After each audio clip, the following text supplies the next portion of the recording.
Bonjour, je suis Joe de la firme Selfmatic. J'accompagne tous les bricoleurs dans le placement des techniques liées à l'habitation. Aujourd'hui, je vais vous montrer comment réaliser en toute sécurité une mise à la terre électrique.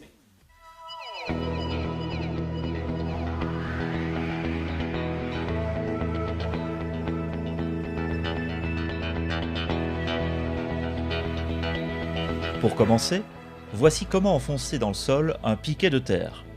La préparation. Je creuse un trou cubique de 40 cm de côté au minimum. Idéalement, je choisis un endroit humide, dans mon jardin. Je vous déconseille vivement de choisir un endroit situé dans l'habitation elle-même. Je prends le piquet de terre dont je dévisse les embouts protecteurs. Ceux-ci sont situés de part et d'autre de la tige métallique. Je place un manchon sur le côté plat de la tige et j'enfonce le côté pointu en biais dans le sol.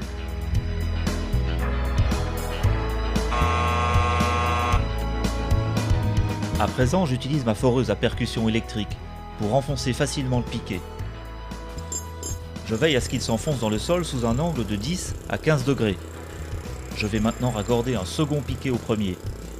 Je place à nouveau un manchon sur le côté plat et je visse le côté pointu sur le premier piquet.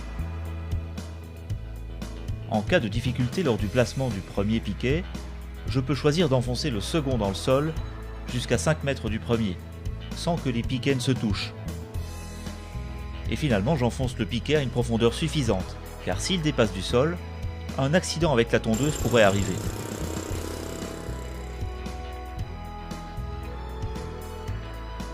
Bien, il ne reste plus qu'à relier le piquet au sectionneur de terre, situé à l'intérieur de votre habitation.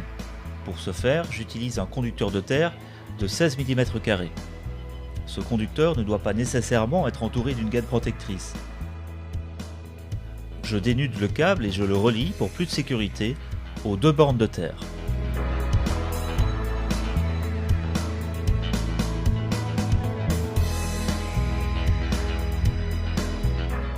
J'utilise une clé à douille pour fixer les boulons solidement, mais sans forcer. Il ne faut pas les casser.